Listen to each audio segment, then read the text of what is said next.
You're listening to Musical Talk at the Edinburgh Fringe.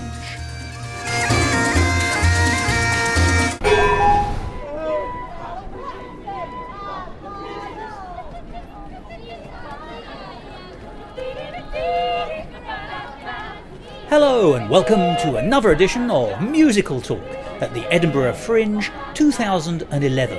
I'm Thos the uncrowned king of comment, and I'm only uncrowned because I don't have a comb over. Although I'm as bald as a coot. Or at least, I think that was the four-letter word beginning with C. I heard someone shouting at me. Maybe it was Colt. Well, the Edinburgh Fringe is now over for another year, so you join me back here at Musical Talk Towers in London. And today you're going to be hearing a lot more about some of the shows in Edinburgh that we haven't yet covered. And in this episode, you'll hear me and new presenter David Kingsmill reviewing, interviewing and discussing all manner of musical theatre and musical theatre related shows. And in the background, you can hear an a cappella group singing. As I've said in previous episodes, the place to be if you weren't actually in a show to watch was on the Royal Mile, where there were performers by the dozen, by the score, by the hundred, by the thousands, giving out flyers, performing, talking, chatting, generally being fun and bringing excitement and a sense of atmosphere to that very vibrant city at the time of the festival itself. And splendidly, there were always two or three little portable stages. They were essentially trolleys, really, where many of the performers, whether they were in musicals or otherwise, could do a 20-minute slot advertising their show. And behind me, you can hear the Oxford Gargoyles. They're a singing jazz group from, as you might expect, Oxford University, singing a selection of jazz classics. And so what better way of starting today's programme than hearing a little bit more about their show in Edinburgh? So, here's the Oxford Gargoyles on Musical Talk at the Edinburgh Fringe 2011. Musical Talk, the UK independent musical theatre podcast. I'm part of the Oxford Gargoyles. We're a jazz a cappella group from Oxford University. Do you want to know about our I want to know everything. Details of our show? Yes, please. Okay, so this is our 6th time at the Fringe.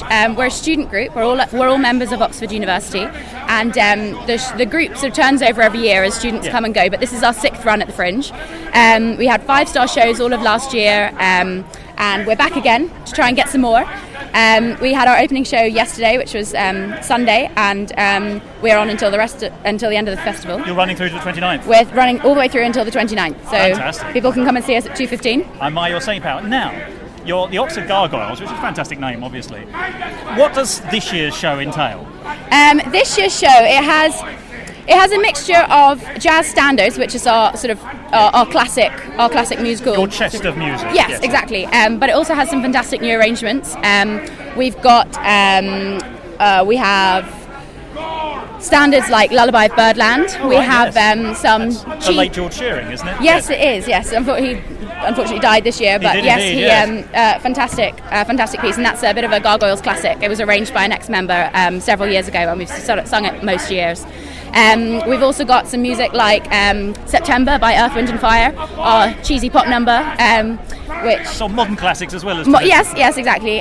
So that was... all of our arrangements are done by members of the group, except for one of our songs, And So It Goes, which is by Billy Joel, which was arranged by Groove the Thought. But we just thought it was such a fantastic arrangement that we had to pinch it, basically. Homage. Oh, yes, exactly. So what's your group made up of? What's the combination between chaps and lasses? It's 6 girls, 6 boys, so we have 3 on each voice part, soprano, alto, tenor and bass. And we, so we sort of... It's a bit different from other a cappella groups where it's all male and all female, so we get the mixture of voice parts. I mean, obviously, I like the idea of you're a rolling group, but also you've got this you've got the popular song to choose from, so how do you pick? Well, we sort of have all the members who are staying on from one year to the next. We'll have a bit of a meeting at the beginning of the year to decide which of the songs from last year will keep on. So, for example, this year, our show, which has 11 songs in total, because some of them are a bit longer than last year, we had 14. Some of them... We've got 2 songs which were in the show last year, Lullaby of Birdland and also, there is another one. Oh, Kiss the Girl, which is our token Disney number. Which you've just performed which here we in have the Royal Mile? Just performed here on the middle stage on the Royal Mile. So we sort of choose them based on, how well they fit the sort of how well they fit our image, basically. Lullaby obviously is such a standard that we kept it, but we also added other jazz standards such as Love Me or Leave Me to it. Oh, right, splendid. Everyone thinks of Nina Simone. Yeah, exactly. We've also got we've got Feeling Good as well, and then we added September because we thought, well, it's a bit of a classic that some people forget about, really. So we brought that back. And so what's your oldest song in your repertoire, as it were? That is a good question. I actually don't know. You haven't made it back as far as the 19th century? I don't think we have. You can't claim three centuries of music. No, we can't claim that just yet. We'll see. Maybe next year. If you get one token GNS in, you're covered, aren't you? Yeah. So what's your favourite, if you don't mind me asking? My favourite song in the set, I think we've got a really, really fun arrangement of Birdland, another jazz classic, really, and it's not the lullaby of Birdland. No, not lullaby of Birdland, but a different song, Birdland, which is. It's just a very, very fun arrangement. There's lots going on all the time, and although it's a bit of a marathon to get through singing-wise, it's really good fun, and we've got lots of choreography that goes with it that makes it great. Right, now that's interesting.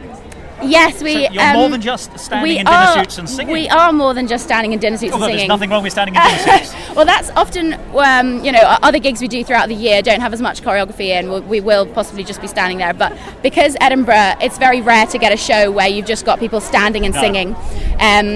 People, they want a little bit more. So, although we're not dancers, we are singers. We add a little bit of movement to the show.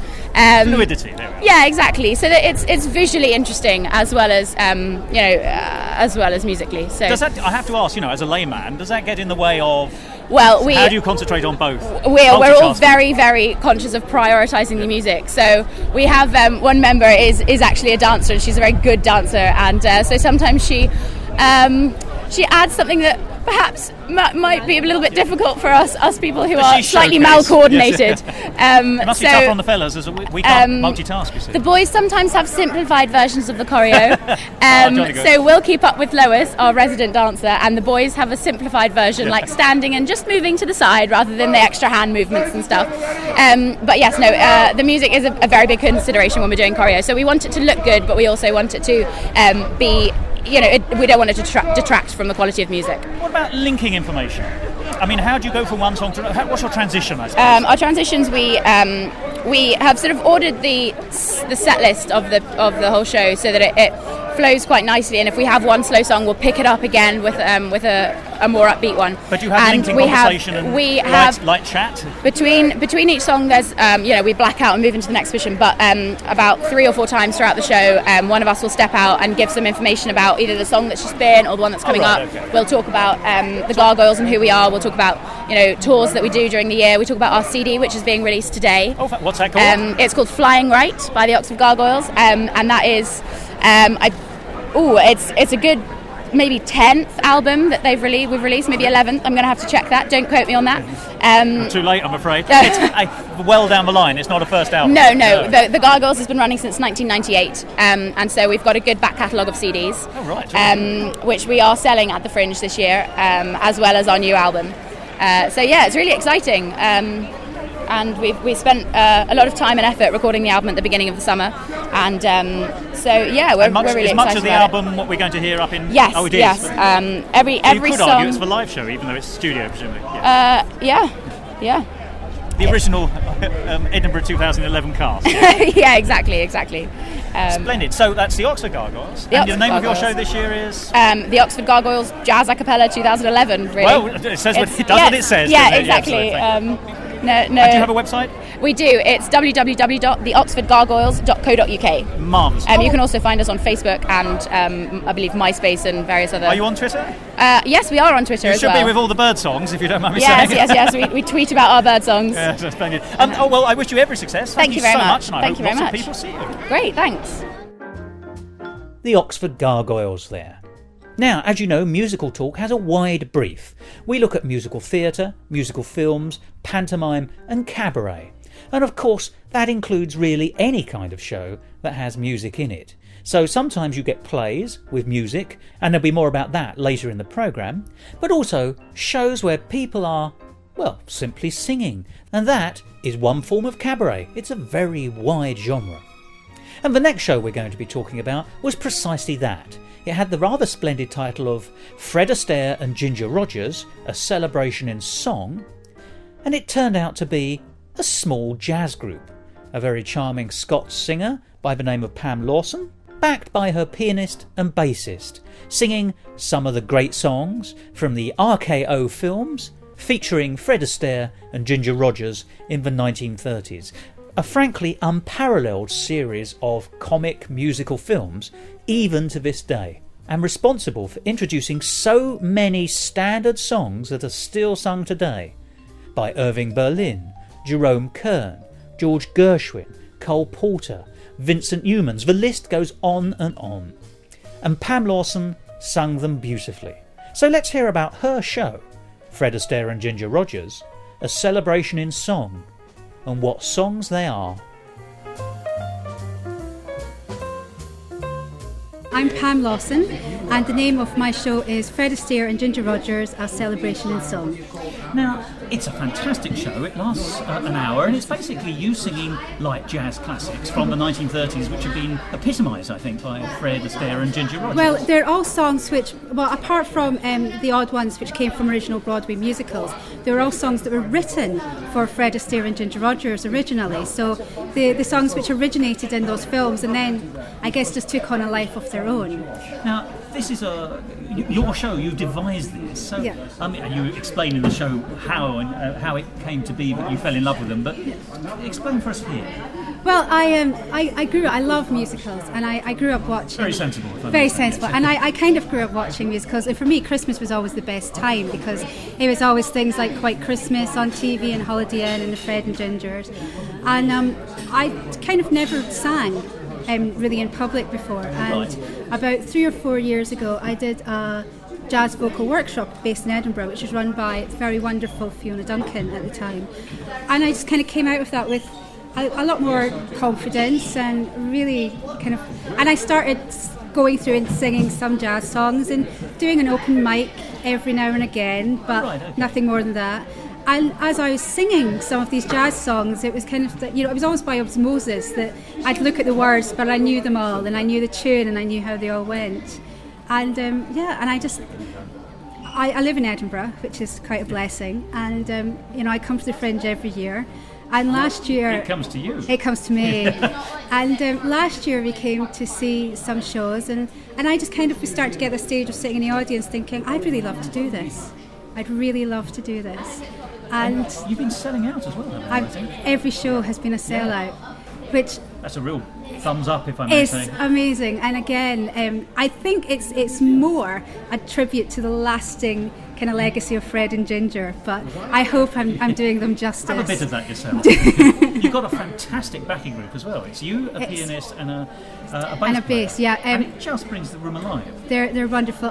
Tom Finlay is the pianist, and he's been kind of like in the kind of Edinburgh jazz scene for a very long time. And it's just, I kind of jokingly said when I first thought about putting the show together that even if I was rubbish, I had the most amazing backing musicians, which would well be worth the ticket money, but it's just, and it's such a joy to sing with them. Well, the three of you seem to work very well as well. There's no jarring or anything, no. So it looks like you've been singing for years.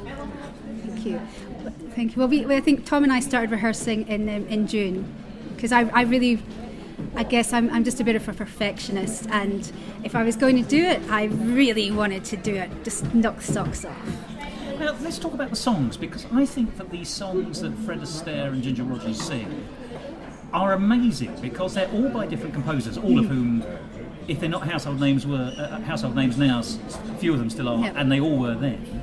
But they feel very cohesive. You can tell you're listening to a Gershwin song or a Kern song, but at the same time they're absolutely stamped. I think there's something about the 30s. If you were doing this show about songs from the last 20 years, you'd be singing Sondheim, and Lloyd Webber, and people would say they're very, very different. Exactly. But these are not very different.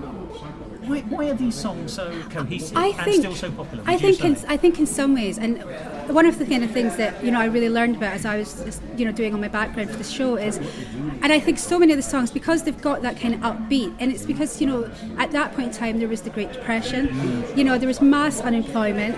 Going to the movies was really people's way of escaping this day-to-day life, and I think the upbeat nature of the songs, and even pick yourself up. It's all about, we know things are a bit rough, but get yourself back out there. Still strangely relevant, isn't it? And I think they are, and even, in Slap That Bass, it's some of the words are... Politics and taxes and people grinding axes. Exactly, quite resonate with today.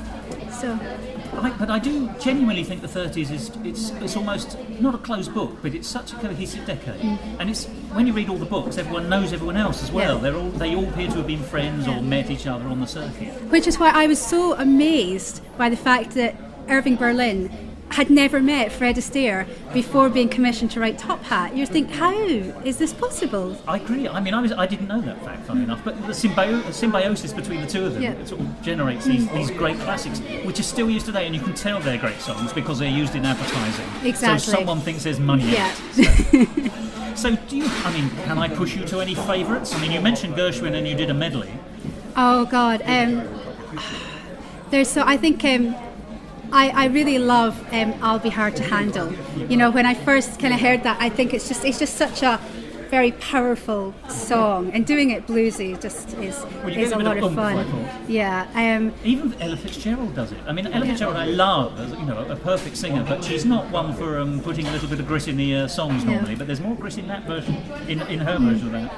There's something in that song which I think allows people. Yeah, I think, and the story about the San Jose Library was completely true. I could not get a hold of A Needle in a Haystack, and went on the internet, and I think it's such a beautiful song, and I'm putting all my eggs in one basket. It's just I thought it was lovely that you sang. Well, for those of us who know the Fred Astaire sort of canon, if you like, none of them are unusual, but you did sing the really famous ones, Top Hat, White Tie and Tails, and Heaven, Cheek to Cheek. But also, some of the ones are just a little bit off the byway. I mean, you did Flying Down to Rio.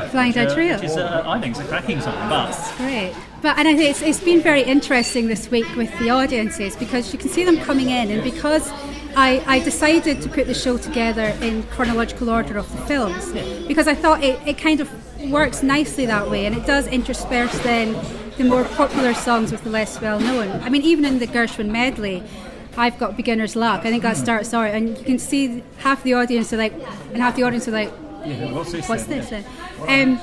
So it's quite nice to see people going, I've not heard this before, and then the odd member in the audience who are singing along with every single song. You've certainly had a lot of audience participation, whether you wanted it or not, I thought. and that was completely unplanned. The first show, people started to sing along, and I don't want to dissuade that. No. So when we got engagement, isn't it? Yeah. So when we got to Cheek, it was like, okay, come on, just everyone join, and it's great because there hasn't been a single show so far where pretty much the entire audience has not sung Cheek to Cheek, which I think is testament to that song. Oh, yeah. It speaks volumes about the material you're using. Any songs you would have liked really to have sung that you did have to I would have jettison? I would have loved to have put Smoke Gets in Your Eyes in, and the first song from Flying Down to Rio is sung by Ginger Rogers, and it's Music Makes Me. And in some ways I thought that could be quite a... But... there's just, and I would have loved to have done We Saw the Sea, if only because everyone knows that opening bars, we joined the Navy to see the world, and what did we see? We saw the sea, and there's a full 3-minute song that follows it. Well, I like the rather cheeky, this is Irving Berlin all over, but I like the cheeky rhymes with Atlantic and Pacific. Yeah, I saw the Pacific. Yeah, we saw the Pacific and the Atlantic and the Pacific, but the Pacific isn't terrific and the Atlantic isn't what it's cut out to be. Yeah, that's exactly right. I love all that. Yeah. So and this is it. I think I could have just kept on going, but I really, that was the hardest thing, was actually going through and taking all these songs out. Do you know the song Hey Ho? No. Which is the cut song, I think, from... this is the one that's rumoured to be cut. But apparently, according to the autobiographies, that's just a rumour. Oh, that's apocryphal, is it? Yeah. Right, because there is a recording of it, but not by Fred Astaire, Yeah. I think. But I think it may even be Harold Arlen singing it or something. Wow, like that. I was, just But it's a Gershwin amazing. number. Yeah. Oh, but you don't think it is cut from what you've Well, heard? this is it. I kind of really did my research. So I watched all the films. Quite right. I watched all the documentaries I could get hold of. I read Ginger Rogers and Fred Astaire's autobiographies, just so I could kind of get their words in my head as well. And pretty much just and then just to round it all off, I went through Wikipedia. Oh well, and undid all the good work you've done. Now, how can people see this? Well, I'm on for until Sunday, the 14th, at the Suite Venues, which is venue 18, based at Apex City Hotel, at 2:45. Unfortunately, last time I checked, there were only 3 tickets left for Probably Sunday. sold out then. So I'm afraid I'm sold out. But So there's always next year. there is, and I think it's I've never done anything like this before, and already I'm like, what can I bring next year? Because I'd love to bring this show back again, because it's gone down so well, and now I'm just trying to think of what else I can do to bring along with it. All I can say is I wish you great success for future years. Then. Thank you. And thank you so much for agreeing to talk to me. No, thank you very much. It's been an absolute pleasure.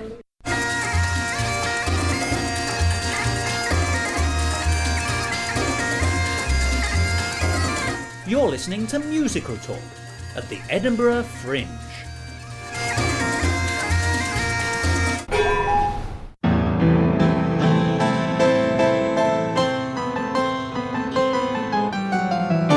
Now, if you saw a show advertised as being called Evil, the Musical, what would you expect? Well, that's an interesting question, and it's one I had to ponder, because that's exactly what happened to me. In Edinburgh, there was a show called Evil, the Musical.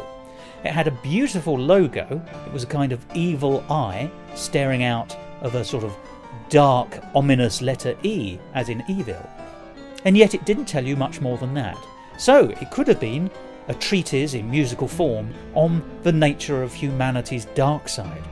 Or, as it turned out, it could be a very funny knockabout comedy about failed superheroes and failed supervillains.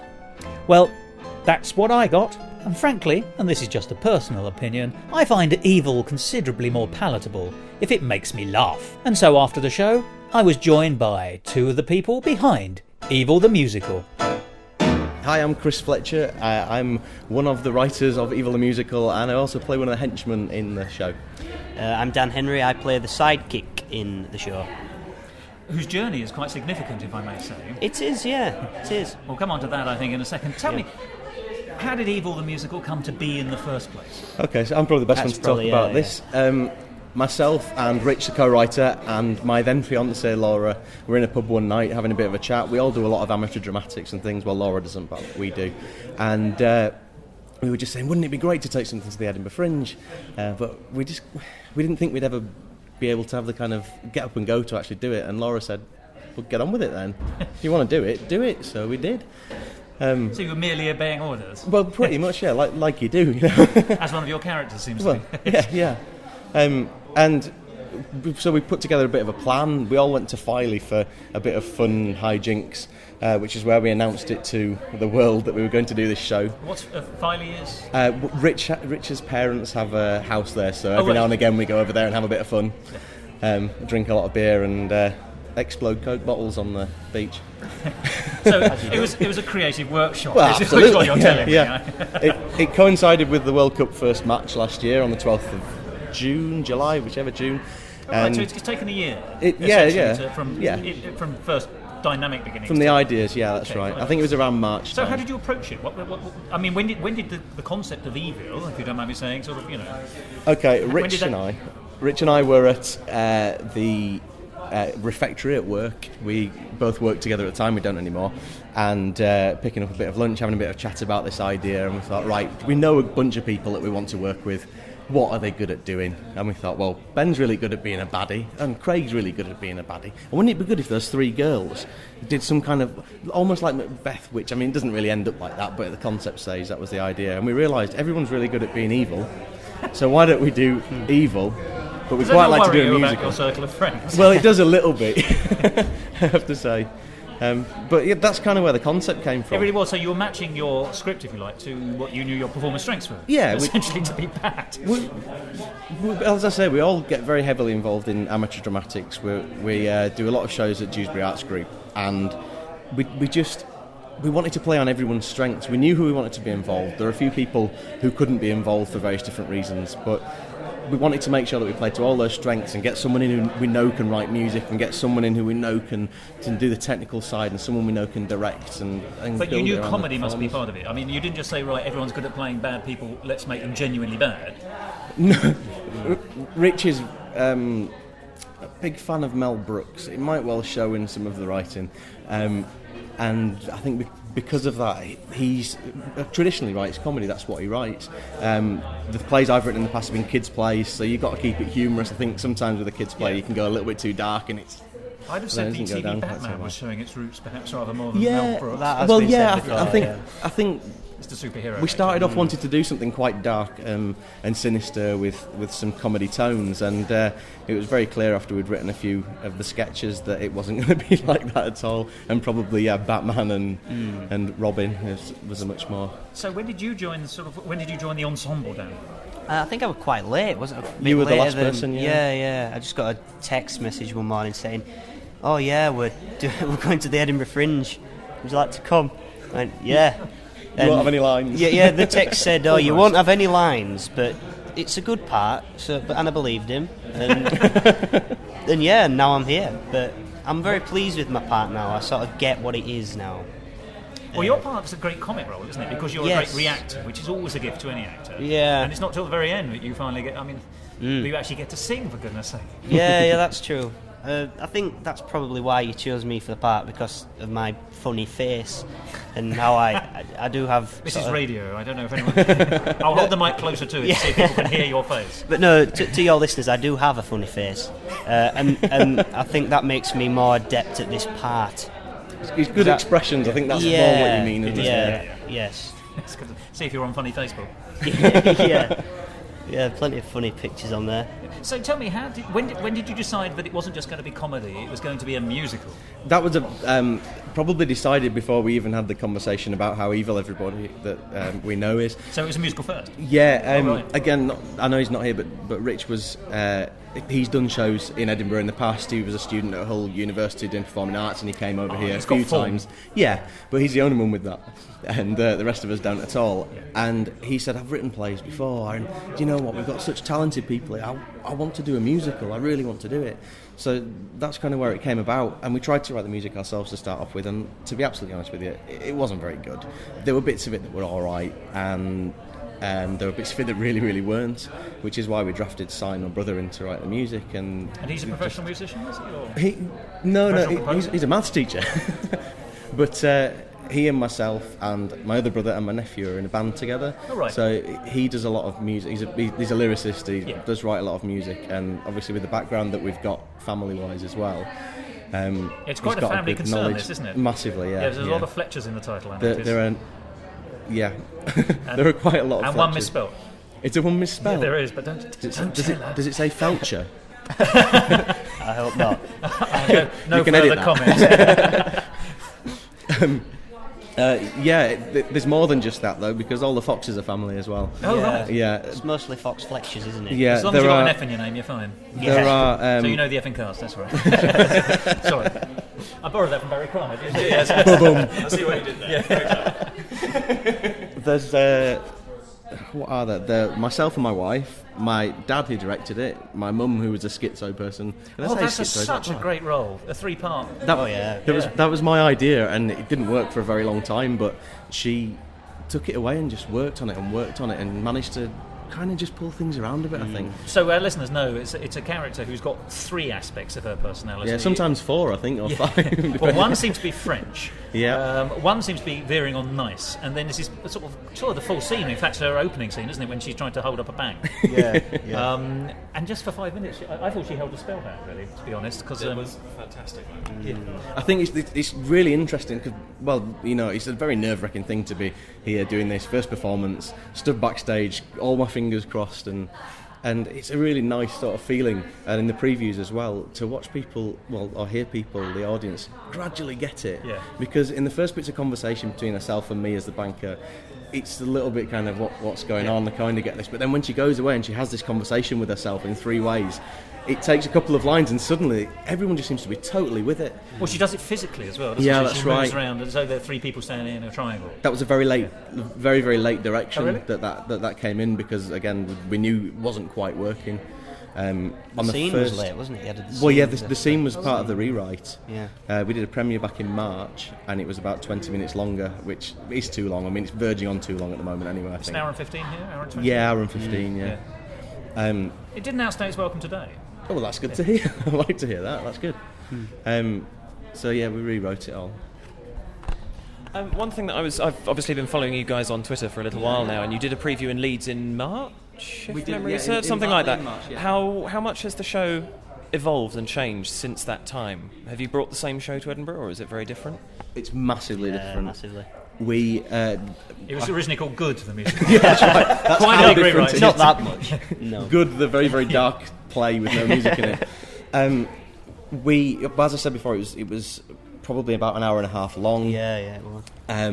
And there were a couple of different songs in it that didn't really work. No. And we didn't feel that we got the character of Nita quite the schizophrenic. Yeah. I'm not even sure if I'm allowed to say Incognito. that. Yes, but incognito. We didn't really get that character right, or we didn't get it across as well. It went down well in that performance, but we knew there were changes that needed to be done. As soon as the curtain She's went the down, tripartite terror. There you are. tripartite terror. Oh, we'll get that on the posters. Quite a long poster. Yeah. As soon as the curtain closed on the preview, we were quite happy with it, but I just had this feeling in my stomach of absolute dread because I knew how much needed to change in it. You could certainly tell which bits worked and which bits didn't work that well. And it was an audience full of friends. We did it as a big fundraiser to help us get to Edinburgh. And you're not friends alike. They're very, very straight with you, but quite often tell you all the good things and don't tell you the negatives. So I think I went and picked on the people I knew would give me the most negative possible response I could. Still talking ignored to everything they said, and then just did what I thought I needed to do to make it a bit better. But it's like any piece of writing. You continue to change it, wouldn't you? There's always things you could do. I think it needs another song in it, personally. I think there's a big chunk in the middle without any music. But the logistics, it wasn't going to ever work, and in this instance, in the future, maybe we'll look at doing that. Maybe it'll go and sit on a pile and never be done again. Who knows? Yeah. So how do you find the songs as a performer?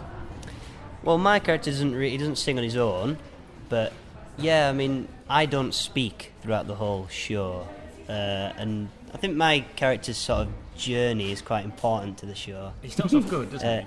He starts off good, but then he gets ignored by everyone, and sort of descends into Villains and heroes alike. Yeah, sort of descends into madness.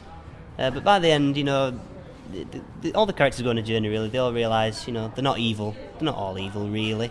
They've all got kind hearts. Moral kids. Yeah, and then there's a nice song at the end which I join in on, which which is nice. It's nice to have a voice. Well, you do have you do have lines in the finale, don't you? I do have lines in the finale. Yes, a few lines. Yeah. But you don't advertise up the Royal Mile in your costumes. We didn't know. We decided the shirt thing was I don't know. Everybody's doing so many different things. I mean, the Hitler guys ran up there naked today. That's well, not entirely naked, but yeah. Even the guys were in bra and knickers. It was a really entertaining thing to watch. Yeah. We went on the stages and did a bit of singing, sang a couple of numbers, and I think we went down really well. Got some good crowds. Yeah, we did. We also sang a bit later on and got told off for it, which was quite nice. Yeah. By whom? By the Fringe on one event of organiser guys. You were told off? We were singing on the Royal Mile and we shouldn't have been. Really? But we drew a big crowd. We drew a big crowd and then You're not allowed to do that? No, apparently not. Apparently you have to have permission prior to doing it. I think so it's because it could only be described as evil, what you did. Yes. Moral triumph for us. Really, I'm amazed at that, because it seems to be a free-for-all up there at the moment. You'd think that. Plenty of people singing, It was incredibly busy though this afternoon, and at the top end of the the So it's Royal okay to Mile. run naked, by the way. Well, in that's fine. your bra and pants. But that's you because can't you're not being sing. too Well, I've done that noisy. many a time, and no one's ever told me I was that. up there this morning bellowing out of a griffin, and nobody seemed to have too much of a problem with that one. And there are people yelling and shouting out all over the place, but apparently that's acceptable. But what we were doing wasn't. Perhaps it's performance related. We used a stereo though. I so suppose that we might were be very part loud. of it. Amps. Yeah. 10 of us singing is pretty loud. isn't Yeah, it? yeah, and I've got a voice like a foghorn. You probably heard me. I'm the loudest one. I'm sorry, even though I'm not mic'd up. Yeah. Yeah, I put people off. So how can people see evil? Well, Well, Or should nice they of you not? to say that. Or should they see no evil, hear no evil? no, You should don't see evil. You don't want that on the quotation. See evil, hear evil is how it should be. Come down to Griffin's 6:35 on an afternoon for the whole of this week, and it'll be there. And if Venue you go 106, on, that is. venue 106, and also if you come, 109. 109. Jeez. Don't go to 106. Let's just go back. No, it's not good. No. It's all right. I'm You sure can cut it is. that. Venue 109. Yeah, So Griffin then. yeah, Griffin. Go to Griffin. Play Hilton. It's very nice there, different but not as good hotel. as that. If you come and find us on the Royal Mile, which I would heartily recommend that you do, we have flyers, and on the flyers are QR codes. And if you go to the QR code, it's a long story. This. If you go to the link on the QR code, it takes you to our website where there's a keyword, and if you use the keyword at Griffin, then they'll give you a free ticket. Here's Can't my say question. fairer than that. Here's my question. Where's the website? It's www.evilthemusical.com. Yeah. Lovely. Gentlemen, thank you very much indeed. Thank you. Musical talk. So that's Evil the Musical. Now it's interesting. I think you would have to call it a comedy play with music. It wasn't really an integrated score, and possibly it could have done with a few more songs.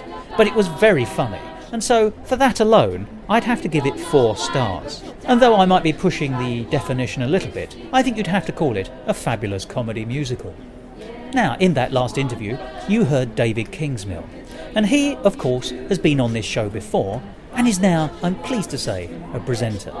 Now, you may remember him as presenting his own show, Not So Far to Reach, which was a showcase of his songs, and he was also musical director on that sellout show here in Edinburgh, Hitler, the musical, another fine example of evil you can laugh at least in their interpretation. And we'll be discussing that in more detail next week. But David saw lots of musicals on his own. So let's hear now his view, and indeed his take, on a musicalised Shakespeare and a musicalised Kipling, as he talks about What You Will and Just So. Musical talk. After my conversation with Thos, I did proceed to see a couple more musicals during my time up in Edinburgh. I was very lucky to attend a performance of What You Will, a musical adaptation of Twelfth Night, which was put on by Shrewsbury School, a school with a pedigree of bringing productions up to the Edinburgh Fringe. They have, according to their programme, brought up no less than 11 since 1993, several of which have gone on to be staged at other places, including the Limbury Studio Theatre at the Royal Opera House, and the Royal College of Music's Britain Theatre, where What You Will is going to be staged in January 2012, and if you can make it along, I heartily recommend it. A fantastic production with book and lyrics by Peter Fanning and music by John Moore. This light-hearted and slightly modernised version of Shakespeare's production was something that I thoroughly enjoyed. The music was very engaging, and the piece itself was near, but to being through-sung, though not entirely, and had dialogue, which, although my Shakespeare knowledge is less than it should be, I believe was mostly based upon Shakespeare's words. It had a contemporary and traditional feel about it at the same time. They kept in many premises, and perhaps updating one or two of them. Malvolio's appearance later in the production, rather than the traditional cross-gartering, had him in a sort of kinky leather and punk look, with spiked hair in pink and orange, which was very funny, but still kept to the feel of the piece. There were a few little twists to the piece. There were 2 festes, for a start, and the interaction between the 2 of these was thoroughly enjoyable, and did lead to what I felt was one of the piece's best songs, which I'm assuming was called Seize the Day, which was oft-repeated throughout the piece, and didn't wear out through the repetition. An excellent cast of young actors and actresses, I thought that this was truly a 5-star production and would happily have gone back to see it again. Unfortunately, it was only running for a very short period of time, between the 15th and the 20th of August. At an hour and a half long, it was perhaps a little longer than some of the shows that I had seen, but didn't suffer for it. Indeed, it felt that the extra time merely gave them the time that they needed to develop the characters and the piece, as well as the musical ideas that were being put through it. A band of 8 is quite a large band for a Fringe show, but it really added to the piece, having the strength of several excellent musicians, including the musical director John Moore at the keyboard. They had several technical crew as well, who I would hazard a guess are probably involved with the school, if not students themselves, as this seemed to be a very, very, very tight-knit production. This is a show that I really think will do well when it takes itself to the Royal College of Music, and I wish the performers all the best of luck for that production and heartily recommend that you see it if you get the opportunity. A reminder again that that is in January 2012. The second show that I saw was not perhaps a full musical, but was a fantastic production. The Just So Stories was a children's show that was put on in the Pleasance courtyard. I wasn't quite sure what to expect with this, because when I saw the cast out on the Royal Mile stages, they were singing in 4-part female harmony. However, what the show turned out to be was more of a play with songs after a fashion.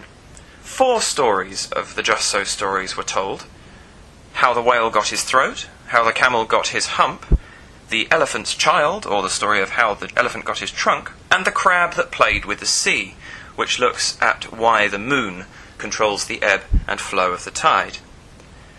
Each story was told very, very well by the cast of 4, and was done in a very engaging fashion that kept the attention of the children who were in the production I was at throughout, although a few of them did rather enjoy it to the extent that they decided to take part, commenting that they had heard some of the stories before. The actresses, I might add, did a fantastic job of continuing the story, whilst not making the children feel that they were being ignored. The stories were told out with rather fantastic props. The crab, which was supposedly larger than 3 volcanoes, was rather fantastically realised with a series of red umbrellas forming the shell.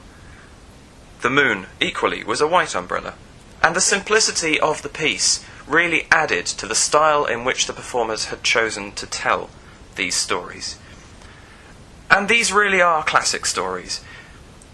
Almost everybody must know at least some of Rudyard Kipling's original stories, 13 in total. And they have been very carefully adhered to in this telling. Now, although I said that this was a play, it did have songs in it, and each story was finished with a sung version of that story, in 4-part a cappella female harmony. And these songs were fantastic. I really, really enjoyed the singing style, and it worked very well with the piece. I think that this was something that really added to it, particularly for the adults who were there, who were able to engage with the music, as well as the piece. And as an adult, I didn't feel that I had come to a production I shouldn't be at, even though I was on my own with no children with me. It was something that was thoroughly enjoyable for all ages, and the company that actually put this production on, Red Table Theatre, should be very, very pleased with the work that they have done. The production was on twice a day, and the audience I was in probably numbered somewhere in the region of 8 to 10 adults, and 8, 9 or 10 children as well. They have a rather marvellous idea of having a snuggle pit of cushions and pillows for the kids to play around in with fluffy animals, and the environment that was actually created was extremely family-friendly and extremely homely. Other reviewers have given this production 5 stars, and I have absolutely no qualms in joining their ranks and giving the show 5 stars myself. Heartily worth watching, a company, I think, that is well worth keeping an eye on for people who are interested in young persons theatre. Musical talk. That was David Kingsmill with his views on What You Will and Just So. And I can tell you there was plenty of musicalised Shakespeare up in the Fringe this year. Although Much Ado About Nothing is currently on the London stage with the very splendid David Tennant and Catherine Tate, it was also on in Edinburgh, and I caught it. It was described as musical Much Ado, so what we actually got was a very good student version of Much Ado, cut down, of course, because the time scales in Edinburgh for venues normally require shows to last no more than an hour or an hour and 15 minutes or so. And so it was very pacey. It was very nicely performed, and the Shakespeare was beautifully done. Brought to life, I have to say. But was it musicalised? Well, it was in the sense that songs had been interpolated, but not a specially written score. So highly enjoyable, but a bizarre Shakespeare jukebox musical. So, for example, when the good name of one of the ladies had been besmirched by the Duke's evil brother, we were treated to Tainted Love. And similarly, when Claudio decided he was no longer going to marry the woman to whom he was betrothed, which had taken up most of the first half of the piece, we got Oh, Don't You Want Me? You know I can't believe you when you say you don't need me. They were performed live and sung nicely. And of course elsewhere on the Fringe there was the very celebrated version of Hamlet House of Horror.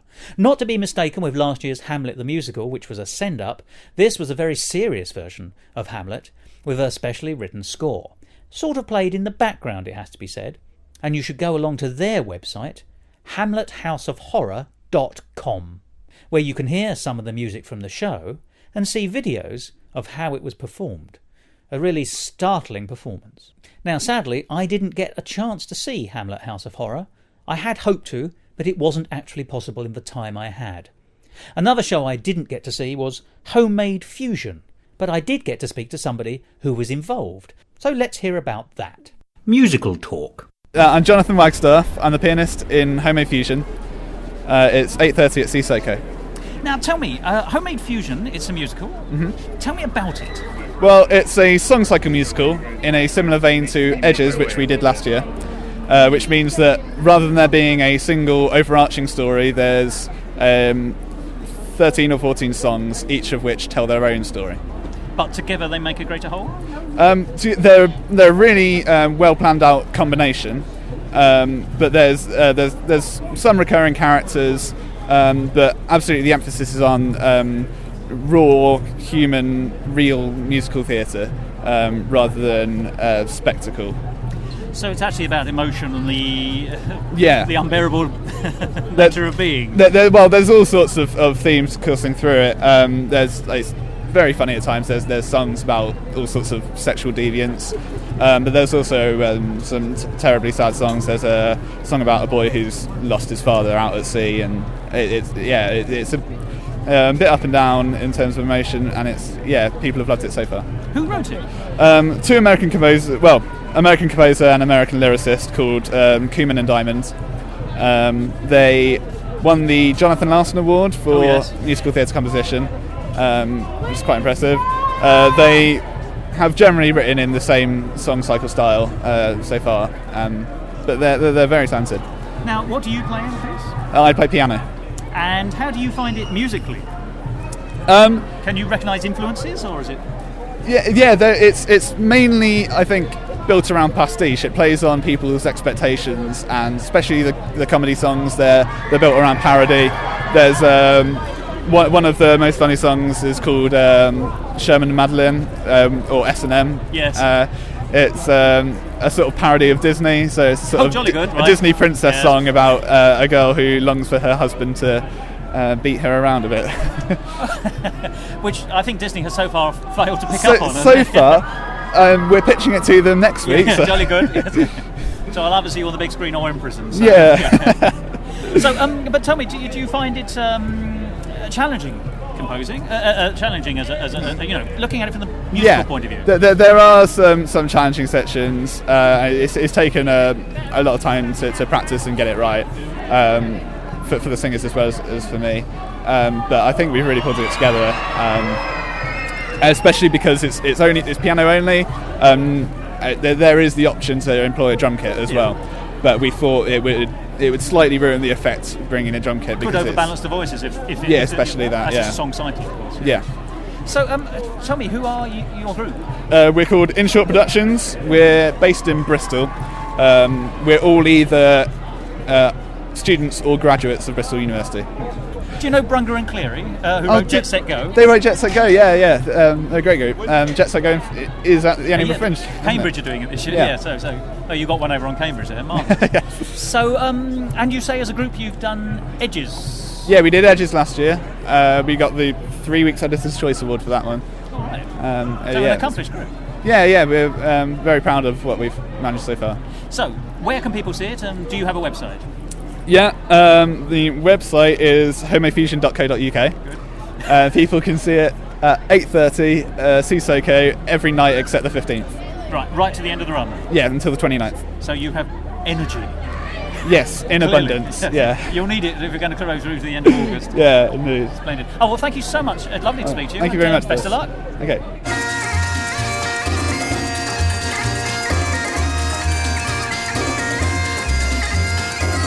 You're listening to Musical Talk at the Edinburgh Fringe. It all begins with an ordinary invitation. What seems at first to be ordinary can be quite extraordinary indeed.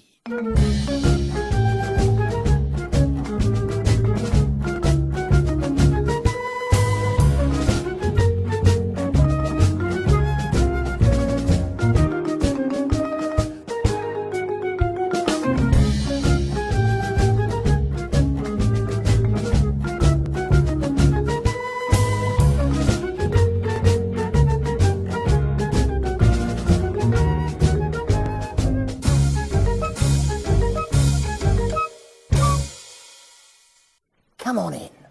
There's a door that leads to adventures.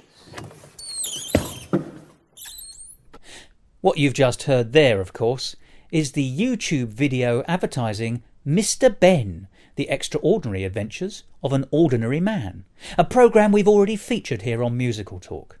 It was up in Edinburgh, and I had to see it again. It was so good. And afterwards, I met up with Olivia, the director, and several members of the cast and crew for a very entertaining chat. Let's hear that now. Hello, my name is Paul Curley. I'm an actor, and I play the part of Mr. Ben. Fairly big role in this, I'd have said. Well, it's an ensemble piece, so I'm not going to take anything away from my fellow actors by any means. Not on the record. No, good. Hello, my name's Adam McClelland and I'm the stage manager, so I'm involved with everything technical, the lights, the sound and everything else and behind the scenes. And the teapots. My name's Olivia Jacobs. I'm the director of the show and one of the directors of Tall Stories, the company that produces Mr. Ben. Howdy, my name's Owen Guerin. I am one of the actors. I play number one, which is one of the shopkeeper's assistants. And therefore, naturally... I am Anna Delchev and I'm number 2, which is the other one. Yeah. More important. I'm Tim Hibbard, boys, girls, and I play the shopkeeper. Well, thank you very much for agreeing to talk to me on this side. Now, Mr. Ben, I had the great pleasure of seeing you in London when you were just first starting out, and you're 2/3 of the way through the national tour, would you say, at the moment? Is that about right? We've had a little gap, a little break, and then we've come up to Edinburgh for the festival, and then we're carrying on after this for a little while too, and hopefully we'll be back again next year for Christmas. Marvellous. But you're still currently on tour, so Yes, people can find you... You can find us, we'll be in Radlett, in Exeter, in Newbury, in Stockton, all over the place. And your website, just so we can get that out of the way nice and quickly? www.tallstories.org.uk. So I would recommend people go there immediately and buy Straight tickets. away. Hundreds of them. But let's talk about the show. I saw it a few months ago and I'm seeing it today. It's cracking, and I have to say I love it because it works so cleverly at all the levels. For me, as a 112-year-old man who remembers Mr. Ben originally, and of course for all the children. When I last interviewed colleagues in relation to this show, I was told that the great secret with a children's show is to stop people going to the lavatory. And I only spotted one child go to the lavatory, although she made sure everyone knew that she was doing it. How has the audience reaction been, for the most part? So it's an open question, so, you know. It's been really nice. It's been really kind of humbling because we've worked so hard on the show. We devised it for 6 weeks, so it's really nice to see a really positive reaction from the audience, whether or not they're booming with laughter or just sitting with smiles on their faces. It's really nice. Are children reacting differently in different parts of the country? I tell you why, because the audience were very enthusiastic immediately after the show, I thought, today. I heard children on the stairs going, "That was very funny." It's really difficult to say. I think it depends more on the mix of adults and children. Oh, really? So where the kind of gags are hitting home and where the laughter's coming, and whether it's more the slapstick or some of the verbal stuff, or And sometimes you get far more adults than children. Adults dragging their kids in to come and watch it. And so that makes a difference more, I think, more than geography. Show for both levels. I mean, it really simply is. Yeah. I don't have any children with me, but I'm loving it. Yeah. We've had a lot of the pleasant staff, which are roughly sort of mid-20s, which I've been very surprised about, have stopped me. Like about 8 have said they've told maybe they've been working that shift and they thought, I didn't want to do it, and they were really surprised, and they've actually come back when it wasn't their shift to watch it again with their friends. Oh, really? Independently. Confidence in the professionals. This has been very nice. So yeah. I had one steward say, and I quote, "What a great way to start the day," and then she walked off singing the opening song of the show. Off to a fancy dress shop, I hope so. I think that is kind of one of the aims of the company, is that we're trying to tell stories that families can enjoy together, and that 50-60% of our audience are grown-ups, and we hope that the grown-ups are going to get as much out of the show as the children. Otherwise you're going to kind of disappoint half of your audience. It's actually great fun watching when different groups of the audience react, because when the purple sea monster comes on, just because you're dressed as Elvis and in that fantastic suit, the audience just the kids in particular just erupt first thing. Whereas some of the clever words and the lyrics are drawing the adults in, I think. Have you been mobbed in the street as Mr. Ben after the show? He has some cult fans out there, I think, on the Royal Mile. It's not as difficult as it may seem to promote the show, because people see the poster, they go, oh, look, it's Mr. Ben, I remember Mr. Ben. And some children are familiar with him as well, because the DVDs have been re-released, the books have been republished, so he is more present than he has been in more recent years. And normally people are delighted to talk about it, want to know where it's on, how it's going, who's playing Mr. Ben, how do you do the shopkeeper, how do you do this, how do you do that, do you walk like this? They want to know is the animation in it. So there is a fondness and a great interest in Mr. Ben still, even after 40 years. And people hang around after the show to speak to you, saying that was exactly what I wanted a show like this to be from my childhood, or have you had positives? Very much. It is lots of families, so they scatter. It's not like a normal theatre audience or an older theatre audience who will stick around with a beer and see you at the bar. They don't, because they've got to go. But the other thing is, of course, they're all going to the toilet afterwards as well, because they haven't been during the show, so we do catch them in the foyer. We've had a lot of people meeting us, we've handing out flyers saying they've seen it, or we just did Imaginate Festival, and had quite a few people when we were flyering saying they'd been to that, and then they'd come recommended it. They're very free with saying they've seen it and they loved it, which is very nice. So the show's moved on a little bit, hasn't it? But nothing major structurally, but just a few bits and pieces here and there. Is it rude to ask for the record, one or two of these, just so that the public will know? I think we devise all of our shows, so we kind of make them up in rehearsals as we go along, and which gives them flexibility to change. It does give them flexibility to change. Sometimes, I suppose, I just keep changing, tweaking, much to the aggravation of all my... That's what you're doing. But yeah, quite often, once a show settles down, you can look at it and you can say, you know what, this is a slow bit, this isn't working so well, or this bit needs a bit more time, and so we can make changes. And we were very lucky to be able to go back into rehearsals for a week and just play around with it a little bit and make some changes and give the mermaid a little bit more of a moment for herself, although maybe I'm giving too much away. And I think the changes I think is the answer. Very good. I'm sorry. Very good. It's on fire. But it's lovely to have the chance to make those changes, because then the show continues to improve. And since we first opened the show, when we did our very first preview, it's 15 minutes different. And very different. The show itself is very different. The second story in particular is really different. So it's nice to have seen a progression. You get good audience comeback on that one as well, getting everyone to shout "Man Frog." Absolutely, and actually that's part of what informs each of the shows. So when we first created the show, we asked for audience questionnaires and feedback, which is terrifying, because obviously you look at them after the show and you just think, oh God, what are they going to say? But it's really useful, because usually, in general, they say, we really like this, but this bit's a bit slow, or this bit, and then you can make changes accordingly. So it's been really nice to have the audience feedback. I have to ask, as we have you here, is it an easy show to stage manage? I've come on it after the sort of break, so I've learned it from the beginning. So at first, kind of bringing everything together, it's difficult, bringing together the sound and the lights, and getting to learn what you need to set and what you don't and things. But as it goes along, these guys are great, so any questions you can just ask them, and as it's gone through, it gets a lot easier as I get more experience. But yeah, it's fun. It's brilliant to do. He's being very humble. It's really hard. It's a really technical show, and he's got a lot of cues. And if they come in the wrong place, you really know it.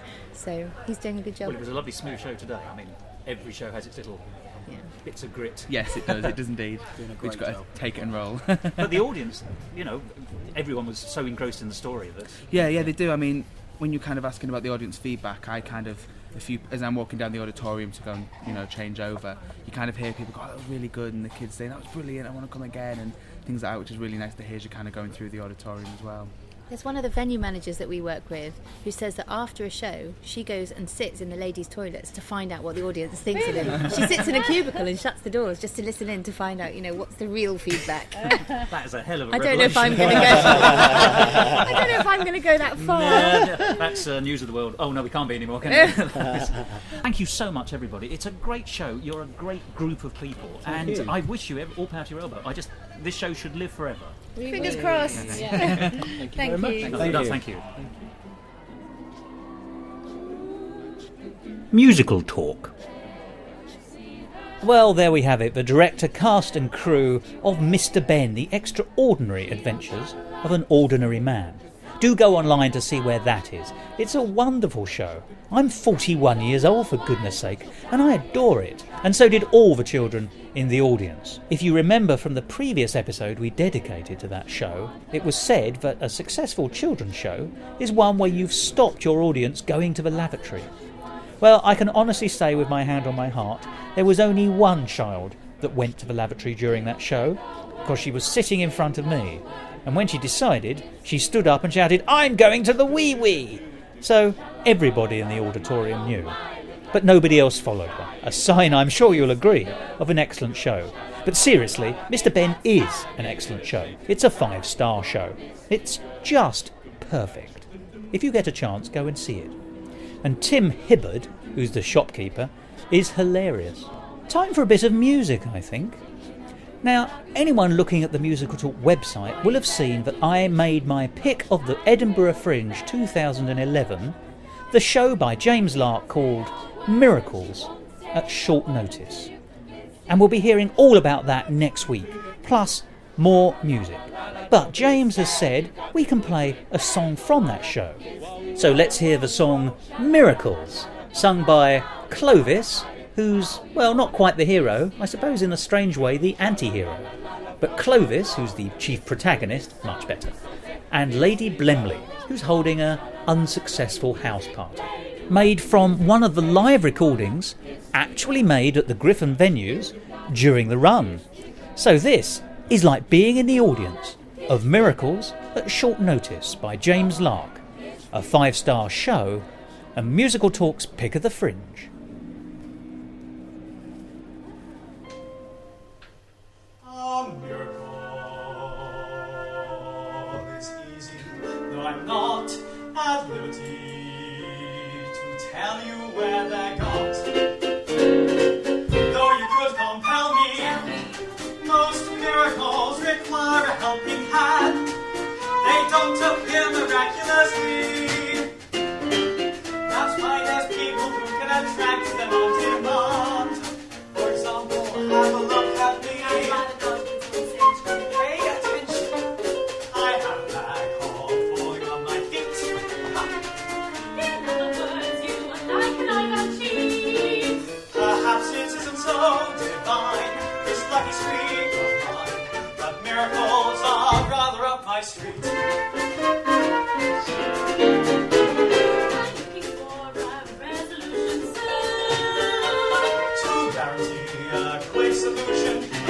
So really, a chick never jumps to fly its comfy nest until you've given it a push. And if we're pushing a chick with your hand, better let that nest in your bush. I guess it actually serves to succeed. With the day, your guess will all stampede. But since I'm currently engrossed in my role-playing host, a miracle is what I need. As a host, I can't lose sight of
And we'll be talking more about that show with James Lark and hearing more of the songs in next week's edition of Musical Talk, so do hang around for that. It was a marvellous, marvellous show.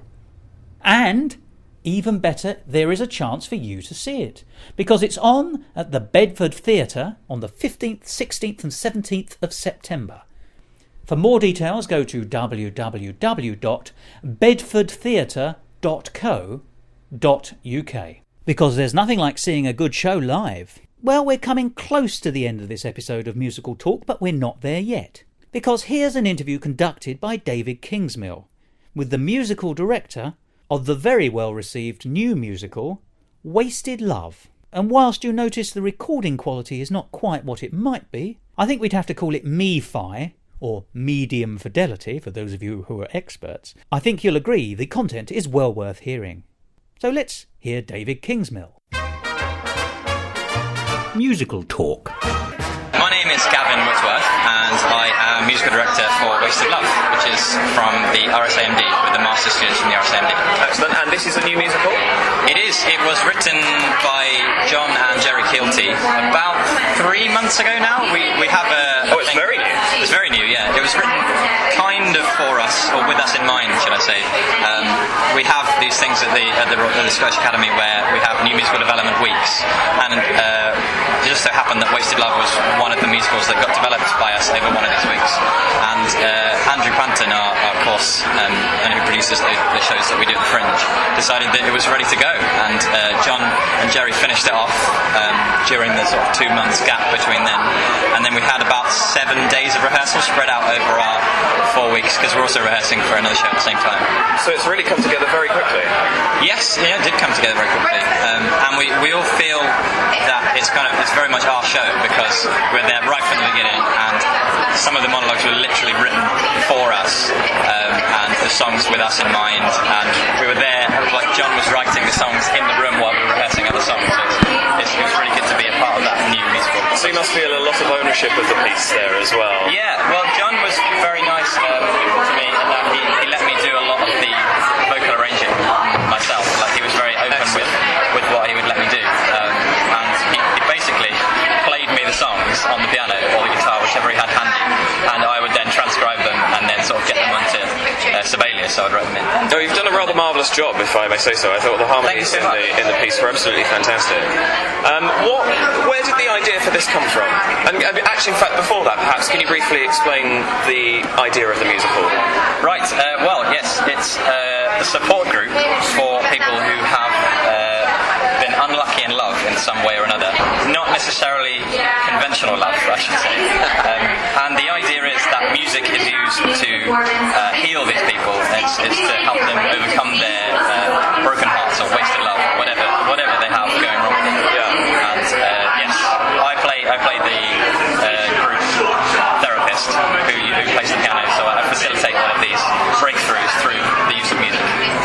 And it's great because it allows you to actually have diegetic music rather than having sort of instruments off stage somewhere, so it's all been incorporated into the show. Yeah. Very cleverly, I may say. I think the use of, and somebody did tell me the name of this instrument and I forget it now, it's a cajon. Cajon, thank you. A little box that you can hit in different places and makes different noises, yeah. Yeah, which, for the benefit of those who don't know, it essentially looks like your drummer, for want of a best word, was sitting on a box and playing a box. Yeah. That's what it looks like. But he was explaining it's got snares inside it. It does. It has it's all acoustic. Little bits of metal and like wires in different places inside it. So it makes slightly different noises depending on where you tap it and how hard you tap it. It's all very clever. And I think also there was a rather marvellous use of a mug and a teaspoon as percussion instruments as well. And he does graduate to an egg shaker at the end. And an egg shaker, yes. Yeah. Or liberal use of egg shakers at one point. Yes, the harp gets involved. Was it a deliberate intention to make everything as tied into the musical as you possibly could from the outset, or was that something that... Yeah, we didn't really want... Once we'd come up with this idea of music is used for healing, we didn't really want any music that wasn't involved, or anything... I think that's the beauty of it, is everything on stage is totally justified, within reason, I suppose, because things do get out of hand in all these therapy songs. Like, it turns from a diegetic into non-diegetic, yes. Where and it comes in, you get different worlds in song. And you've got as you've said already, in the way of conventional romances going on here. There's, for example, I might name the young man who seems to only be able to be satisfied with a relationship if his partner is terminally ill. Yes. That's quite a dark moment in a piece. And what reaction have you had from audiences? Because I had this sense around me while I was sitting there of, should we be laughing at this? But actually we can't help ourselves, we are laughing anyway. Yes, it's a tough one. When in rehearsals, because we knew, it was actually the last song he wrote for us. Right.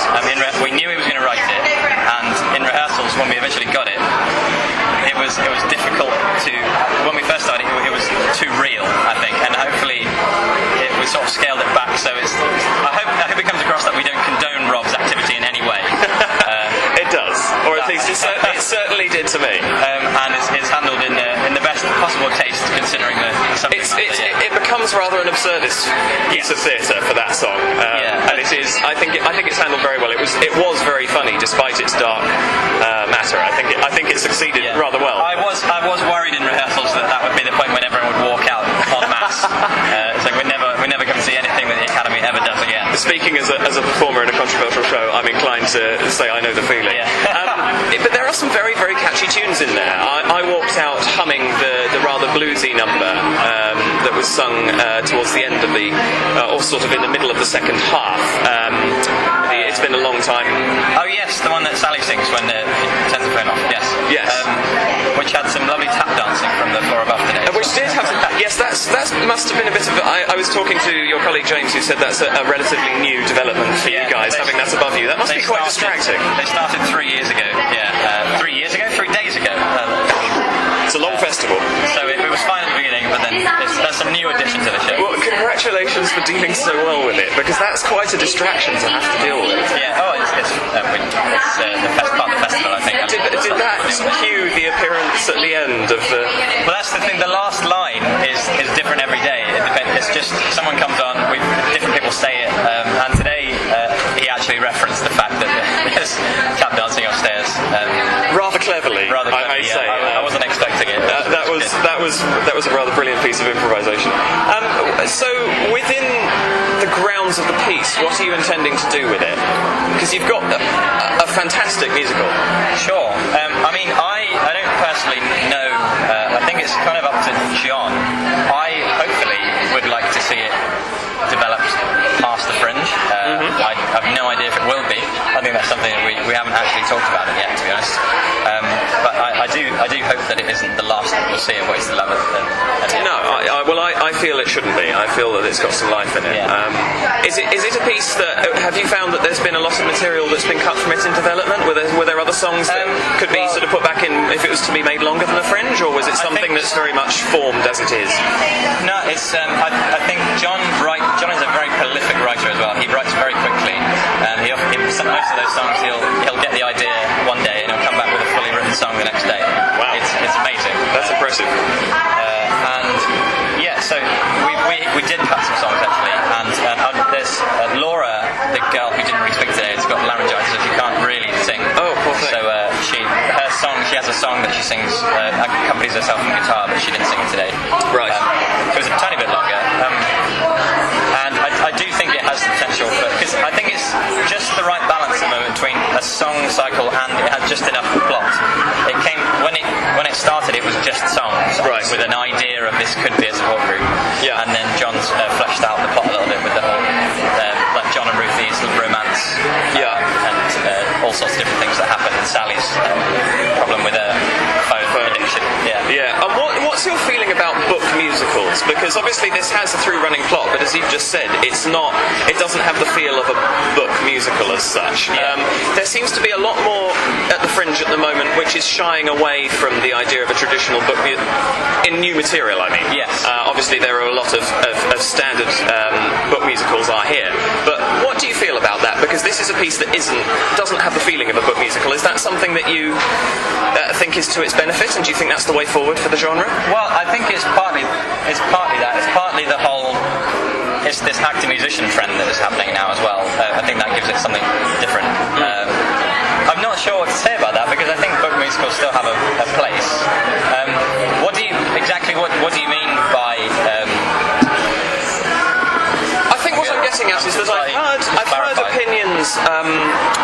I've been up here that book musicals are a little bit yesterday in terms of new writing, and that musical theatre needs to move beyond a book musical. I was just interested to know your thoughts on that, because obviously you're dealing at the RSMD here. You've got Sunday, and you've got this, and you've got show choir, which are three completely different. I've personally only seen this one, but you've obviously got a Sondheim book musical. You've got this, which is sort of semi-book, semi-not, in the sense that you do have this. Can you grab that drink? Oh, certainly. Yes. Thank you. Here, Mark. You have this semi-book, semi-not show that's kind of got the plot and the tale through, and then show choir I don't know much about, but I spoken to somebody said that it was more in the lines of a sort of Glee type. Yeah, that's very.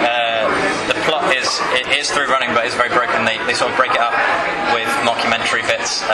Quite inventive blocking, actually. So it's almost it's verging towards something that's a bit more devised than a. It's less of a book musical than Sondheim. Yeah, but not.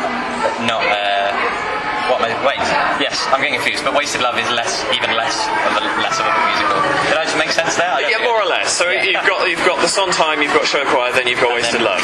Yeah, I think the thing that I've really loved about Wasted Love is the thing that everything is diegetic, everything is justified.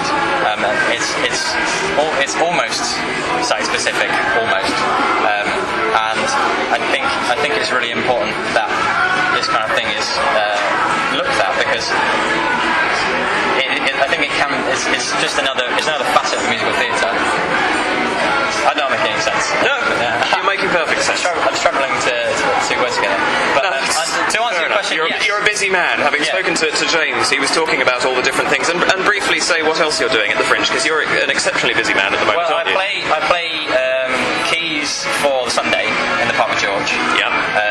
I play a string reduction, so I'm a string section in place of hiring some violinists. Yeah.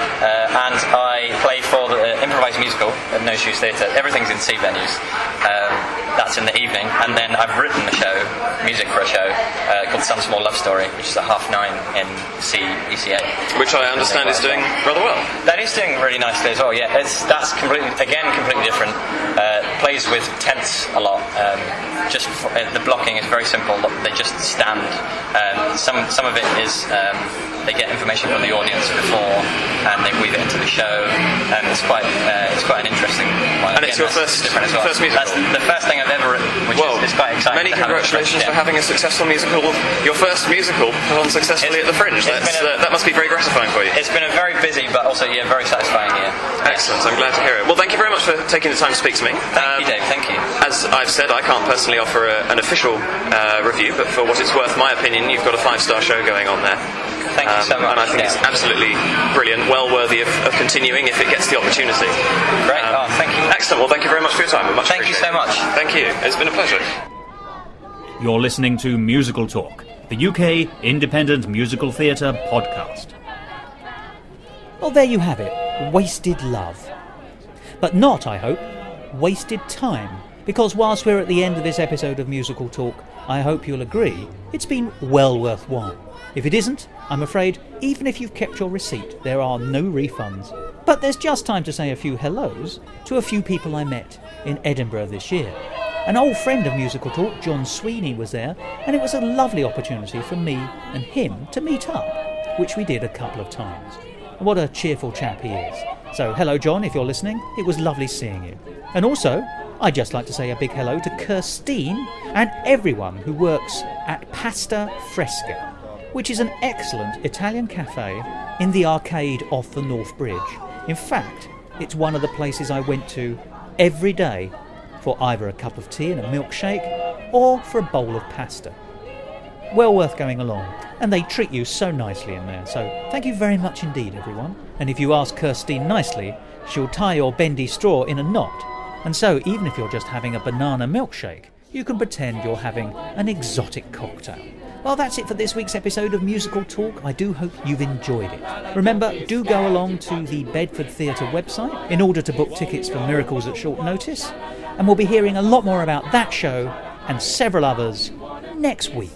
So until we meet again, it has to be farewell, goodbye, auf Wiedersehen, and various other words which, I don't know, someone might one day be able to turn into some kind of song. Goodbye. This episode of Musical Talk presented by Thos and David Kingsmill and edited and produced by Thos. Copyright Musical Talk 2011, except for the songs where the copyright persists with the original creators.